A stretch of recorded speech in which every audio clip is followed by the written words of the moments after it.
If you've ever wondered how you can be super lazy in RuneScape 3 to get more XP per hour and also not have to spend as much time doing the things that you hate, then of course today's video is going to be looking at exactly this so that you can maximize your XP and beat everyone else at doing the exact same thing so you can get back to making a ton of money or to get to 200 mil in all of your skills a hell of a lot quicker. I personally absolutely despise having to spend hundreds of hours doing a ton of skills that I don't even like in the first place. So how do we actually improve our speed and enable us to just blitz past all of these skills that aren't so fun or maybe just cost a ton of money and you can save some money by doing them? Then yeah, this is the first thing that we can do. Now, of course, the first thing is making sure that you do get all of the skilling equipment, as right now it is double XP, and you guys will know that obviously with the recent addition of the double XP tokens, you are able to pick up all of the skilling outfits for a lot cheaper than if you were to spend time actually skilling or doing your various different methods to obtain the skilling outfits. Now, of course, making sure that you pick the one that you actually want to train is going to be your high priority, and it only takes a couple of hours to be able to get all 4 items to be able to fully kit out your character, or all 5 depending on what the outfit is. And of course, that's going to give you an extra 6% bonus XP every single time you train that skill, and it makes it so much easier because some of them have modified helmets, or at least modified headrests, which allow you to essentially be able to improve your skilling experience and save a lot of money if it comes to something like Herblore, where we were able to pick up an absolutely insane amount of XP per hour, almost 20 million XP in a single hour using the methods that we're going to outline. And this occurs for all of the different types of skills, it just might not be as much XP.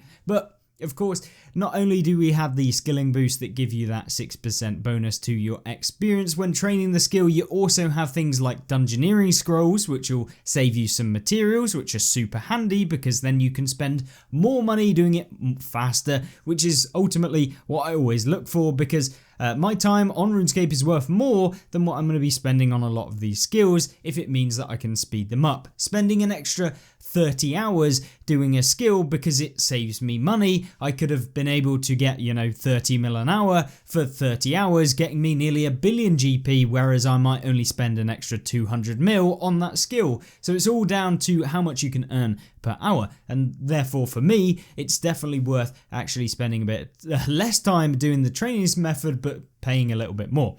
Now, of course, what we have here is, of course, not just the dungeoneering scrolls, but we have saving your bonus XP and don't training until you have double XP. Now, this might seem really simple, and yes it is, but a lot of people will basically be sat there trying to grind out tons of skills when they don't have all of the bonuses, when they haven't got all of the equipment, when they haven't got all of your incense sticks as well, which come into play because they give you an additional like 2% experience if you're using things like Torstol incense sticks, which are really good, really handy for just some extra XP, but not necessarily as important as some of the other things, but they do cost a fair whack, but it's down to you whether you can afford to do it. And for me, it's definitely worth doing because that extra 2% means I spend 2% less time on something.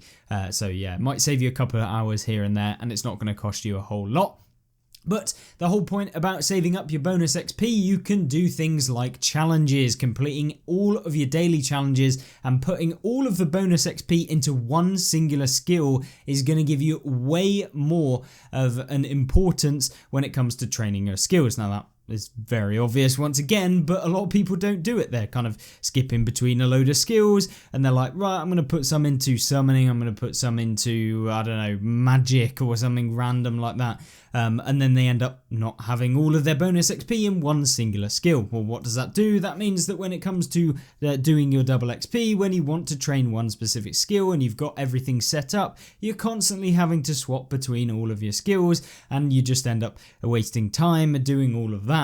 Whereas if you put all of your bonus XP, which is what I did personally to be able to achieve a couple of 120s really easily and with literally no effort 99% of the time, including Slayer, it was just simply putting in, 50 million XP or bonus XP into my skills. It takes a while to do that, but over time, by doing the daily challenges, by using your keys that you might get from Amazon Prime or whatever that you can find on Twitch, it's just a simple way of getting, 30 keys, which can give you anywhere from like, a million XP to 1.5 million if you use them correctly, and of course get lucky somewhat in what rewards you receive and the promotion that you're using them in Treasure Hunter for.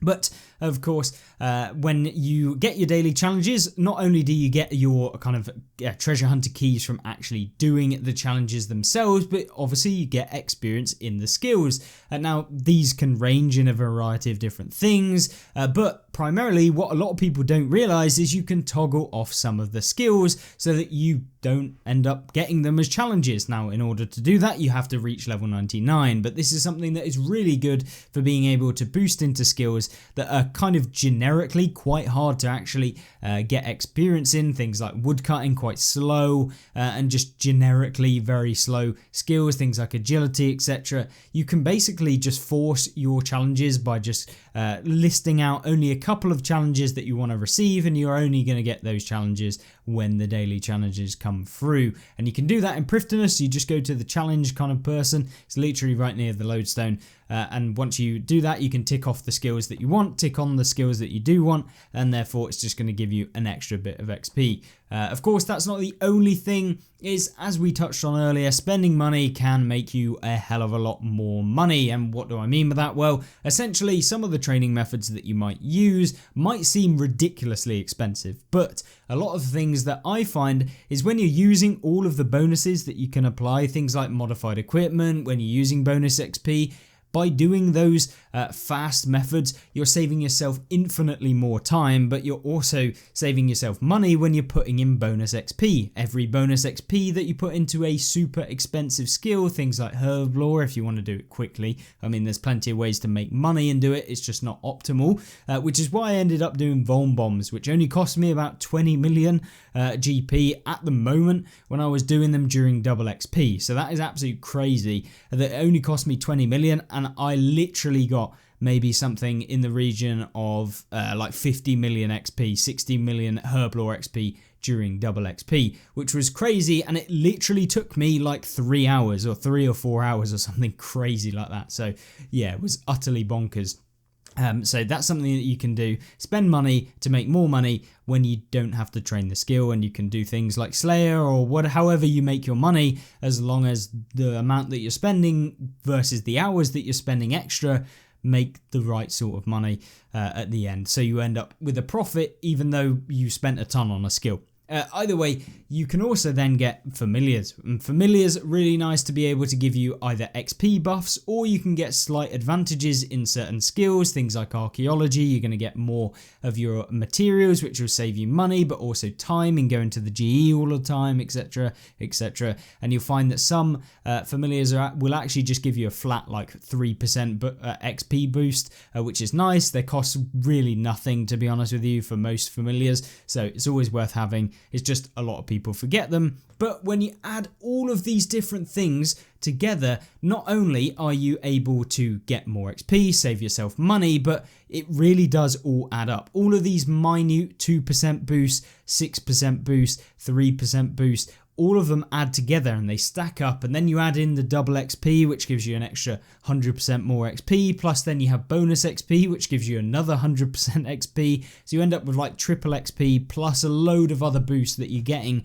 so you can almost get like 3.5 times how much XP that you might have got if you just trained it normally and didn't bother with any of this sort of stuff, which is pretty long when you're thinking about skills like farming or woodcutting, that you don't get that many opportunities to just grind them out. They're just slow in general, and that's a really good way of doing it. A couple final things are, of course, if you are able to use crafting stations. Crafting stations, obviously, for those of you that don't know, are things that essentially you can go and basically meet people either in the GE. I'm pretty sure everyone's seen them, the portable crafters, well, not forges anymore, but they used to be, but you've got your wells, etc. You'll find them in the GE. You'll also find them in Fort Forintry, which has become basically a massive skilling hub at the moment, especially during double XP, where people just pop the crafters or whatever, the portables next to the bank, and it becomes just a really good way of being able to train efficiently, not having to go to a bank all of the time. You'll find it with summoning. We did a ton of summoning, and I actually spent all my blue charms that I'd been saving up during this double XP to get like 30 million XP or something crazy, and that's just boosted us really nicely on the summoning 120 grind, which is good. Of course, a very, very fast skill, but it's just super nice to be able to use all of those bonuses in that. And of course, sitting next to the actual summoning obelisk using a portable bank, which are very rare to get. You can't buy them. You actually had to get them as part of Treasure Hunter, I believe, and there were various other ways of getting them as well. But when you use them, you can just basically bank or deposit all of your stuff. It's portable deposit box. You don't actually get to open your bank.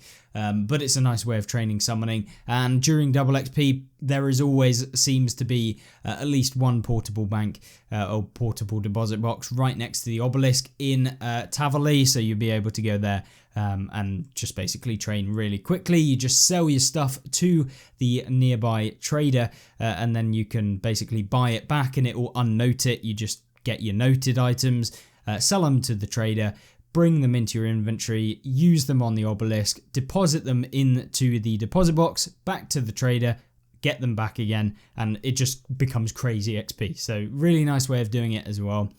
And the final thing, although being a little bit cheesy, is of course Premier Club. And obviously Premier membership on RuneScape is a bit kind of dodgy at the moment, I guess, at least with regards to the logout timer issue that they've been kind of banging on about, and now going to be giving us an extra 5 minutes AFK in game that we originally got just by being a Jagex account, but that's a totally new, different video that we can do.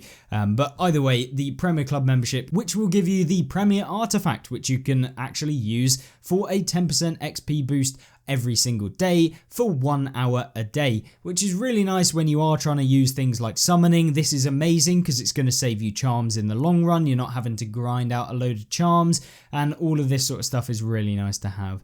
And so yeah, you can save not only the time of actually skilling, but also the time going and getting more charms to do the skilling, because you know it's a bit Iron Man-y, if you know what I mean, where you can't just buy charms. But really nice way of doing it.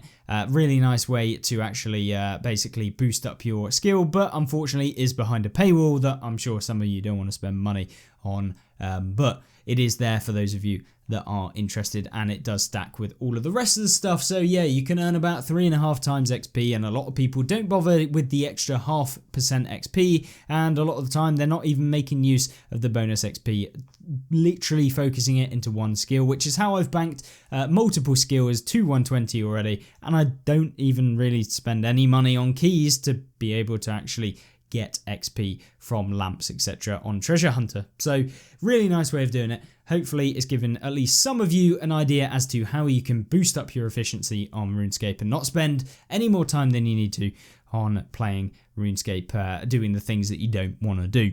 But other than that, if you did like the video, make sure to subscribe, and I will see you in the next one coming soon, and we'll be back on the grind. Goodbye.